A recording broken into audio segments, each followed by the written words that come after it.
Dès 2018, en recevant à Paris le Premier ministre, je souhaitais marquer une volonté de la France d'aller plus loin, de réouvrir un dialogue avec l'Europe et d'avancer plus fortement. Nous avons travaillé ces dernières années, il y a eu plusieurs avancées concrètes dans des secteurs comme les satellites et le spatial et quelques autres, en plus de ce qui existait historiquement. Nous avons signé en début d'année, février dernier, une feuille de route 2022-2024 portant sur nos relations et qui va permettre sur le plan économique, universitaire, scientifique, mais également dans des secteurs de la défense, de la sécurité, des grands enjeux globaux, d'avancer. Le ministre m'accompagne aujourd'hui. Vous aurez dans quelques mois la ministre de l'Enseignement supérieur et de la Recherche. J'ai déjà prévu une visite du ministre du Commerce extérieur et donc nous allons maintenant scander les prochains mois d'une très forte présence ministérielle pour faire vivre cette feuille de route très concrète et marquer un engagement. Et aujourd'hui même, nous avons signé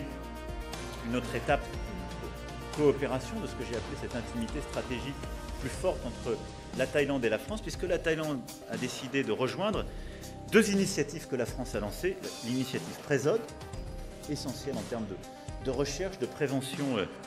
justement des grands risques sanitaires et pour marier notre agenda sanitaire et de biodiversité, et la coalition de la haute ambition pour la nature et les peuples, qui est là aussi un travail que nous avons lancé, vous savez, pour préserver notre biodiversité et en particulier avoir cet objectif de 30% de protection de nos aires marines. Et c'est à cet égard fondamental que la Thaïlande nous rejoigne dans ce dialogue stratégique. Cette relation bilatérale, elle est évidemment très forte dans des secteurs comme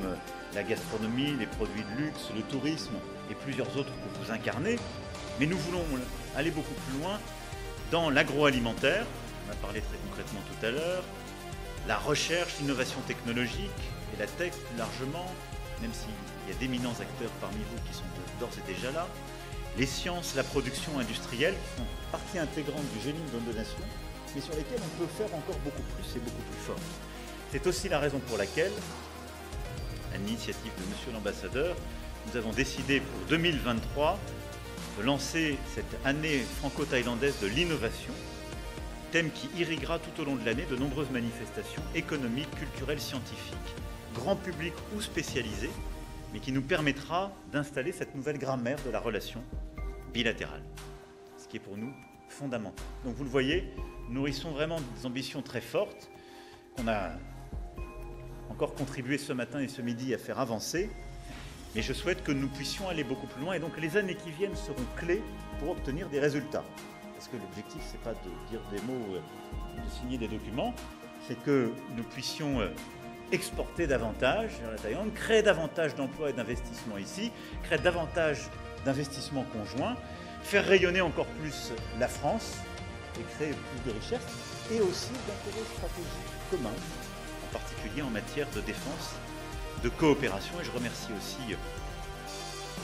militaires qui la font vivre d'ores et déjà aujourd'hui. Nous devons la développer plus avant.